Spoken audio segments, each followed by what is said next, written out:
Hello, Marvel fans! Today, we're having two new challengers compete in the Action Figure Pentathlon. Our first contestant is the Merc with a mouth, Deadpool! Facing off against Deadpool is the feisty Wolverine! Today's contest will have 5 rounds, where our challengers can earn up to 10 points per round.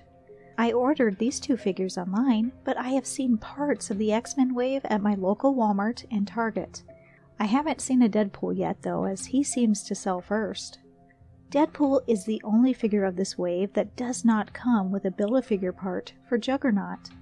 Instead, he comes with a whole arsenal of accessories, plus an unmasked head. Wolverine comes with a Build-A-Figure Juggernaut head, and a set of hands with claws retracted. Now, I usually don't talk about the packaging, but in this case, Hasbro had a little fun with Deadpool's by adding a little cartoon version of him declaring, "I date me," and 3 little love hearts and an arrow pointing to his figure on the lineup. While you can check out Deadpool's and Wolverine's articulation as they stretch for the competition, let's go over some character background information. Deadpool first appeared in comics in New Mutants number 98 in 1990. Deadpool's real name is Wade Wilson. When Wade found out that he had cancer, he volunteered for the Weapon X program in hopes of a cure. It was there that Wade was implanted with Wolverine's healing factor. In addition to his regenerative abilities, Deadpool has other superior attributes, including, but not limited to, enhanced strength, speed, stamina, and agility. Wolverine's first comic appearance was the last page of Incredible Hulk number 180 in 1974. Wolverine's real name is James Howlett, and he was born in the late 1800s. The Weapon X program forcefully bonded adamantium to Wolverine's bones and claws with the goal of using him as a living weapon. Wolverine has enhanced speed, strength, acute senses, and a healing factor that allows him to recover from damage. Now that both contestants are warmed up, let the games begin! Round 1, Beauty. In this round, we examine the appearance of both figures. Deadpool is on the Bucky Cap body, but his lower legs and arms are new parts. Deadpool has a variety of holsters, harnesses, and pouches strapped to his body, but they look a little plain after seeing the paint wash applied to Punisher's straps. Only Deadpool's grenades and his belt buckle are painted. I mean, sure, we can add a paint wash ourselves to make it look better, but why should we have to on a $20 figure? The first thing I notice about Wolverine is he looks so tiny compared to Deadpool. Is Deadpool too big? Nope, it's just an optical illusion because Wolverine is so short. Wolverine is a squatty character in the comics, so the size of this figure makes sense though. I was pleased to see that Hasbro actually made a new body mold for Wolverine. Wolverine's red belt is glued into place. The second thing I notice about my Wolverine is that giant dent in his forehead from the packaging. The tips of his mask have also been bent a little from the packaging. I think I could straighten the mask out with some hot water, but I think my figure's just going to be stuck with that dent. I also wish that Wolverine's claws were a darker silver. I did note that the claws pop free from the hands, which will make it easier if you choose to repaint them. The paint on Deadpool is pretty clean, but my Wolverine does have a chunk of yellow missing from his lower back. Deadpool loses a point for the lack of paint wash on his leather parts, so he earns 9 points. The head dent on Wolverine is really irritating me, so combined with the paint issues, I'm awarding him 6 points. Round 2, Balance. Balance is a simple round consisting of how easy is it to get the action figures to stand, and how stable are they once they're standing. Both of these guys are pretty stable on their feet. I will note that my Deadpool is made out of a softer plastic. I mean, just look at his right arm. Luckily, his lower legs are firmer. To make the balance round a little more interesting, I am introducing the shaky box to simulate a bumped shelf. The first figure to fall loses a point. I didn't have any trouble getting these guys to stand, so Wolverine earns 9 points, and Deadpool earns 10 for being the last figure standing. Round 3, the chair. In this round, we check out both figures' lower articulation to see if they can sit in a natural posture. Deadpool's leg holster has thin straps on the back that interfere a little with his ability to sit. The same with the sword sheaths on his back. It doesn't look like the sword sheaths are removable from the harness, but the holster on his leg can be pulled forward, so keep that in mind if you want to sit him on the edge of a shelf. The standard size chair is too big for Wolverine. He looks like a little kid sitting there because his feet can't touch the floor. Wolverine's posture is fine though, and I don't think it's fair to penalize him due to me not owning a smaller chair.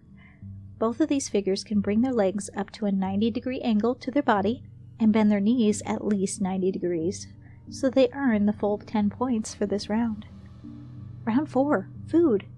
The loser from our last Action Figure Pentathlon was Namor, but apparently the King of Atlantis is too good to cook. That means I had to hire a caterer, so Batroc brought over some cupcakes. Batroc, just send the bill to Namor. This round tests the upper body articulation of the figures to see if we can pose them in ways to look like they're enjoying those cupcakes. Well, Wolverine's expression doesn't look like he enjoys anything, but he's just gonna have to suffer through this. Remember before how I noted that Deadpool's arms are more rubbery? Well, that makes it hard to bend his double-jointed elbows on his left side. The top joint moves easily, but the second one that connects to his lower arm likes to stick, so I had to be really careful posing him. Hopefully that's just a problem with my Deadpool and not all of them.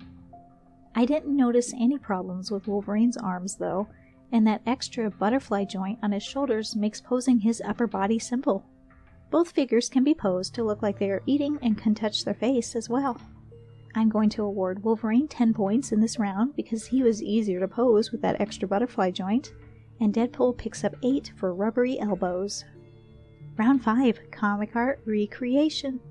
In this round, we see if the action figures can recreate a pose from the comics. For Deadpool, I picked a silly relaxed pose from the cover of Deadpool number 51 from 2008. Okay, now that I have him posed, I think this looks really awesome. I'm going to keep him on my desk like this for a while, probably until I need to use him again in a future video. And it was really easy to get Deadpool maneuvered into this position. For Wolverine, I picked the cover of Wolverine number 1 from 2010. The hardest part about this pose is trying to keep Wolverine balanced. I ended up having to have the figure more crouched than the artwork to keep him from tipping over backwards. Still, Wolverine's doing a decent job, but if the shelf gets bumped, he's gonna get knocked over. Neither one of these poses is super challenging, so no one's walking away with the full 10 points. Instead, Deadpool picks up a generous 9 points for amusing me, and Wolverine picks up 7. Bonus round, Special Talent. In this round, a figure can score up to 3 bonus points for accessories, not including Build-A-Figure parts. Now Deadpool is unusual because he doesn't come with a Build-A-Figure part at all. Instead, he has a mother load of accessories. Seeing this figure in the packaging with all the parts spread out really makes it feel like you're getting your money's worth. My favorite of Deadpool's add-on items is the unmasked head. He has a lopsided manic grin that you can't help but smile back at. The head is nicely painted.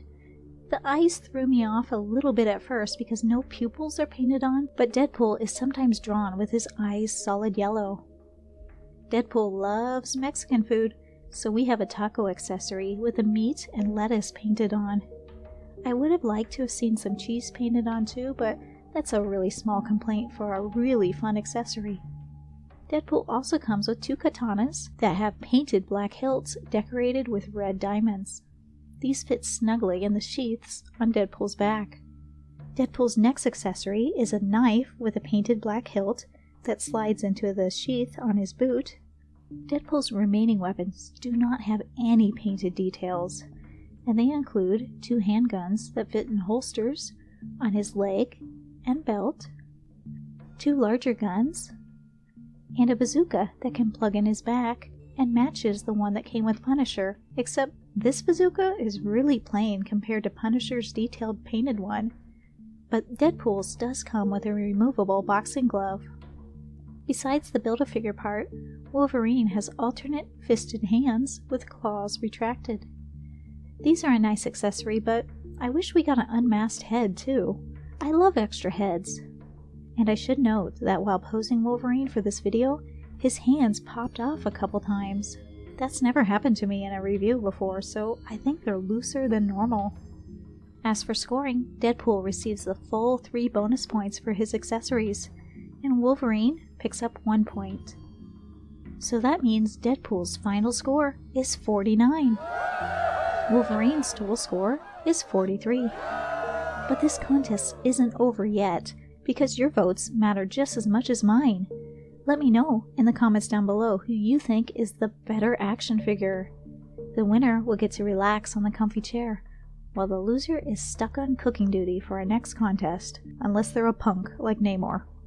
Stay tuned for the results show next week, and feel free to check out my other videos for more reviews and toy crafting, and you could always subscribe if you'd like to stay updated to my content. Thanks for watching!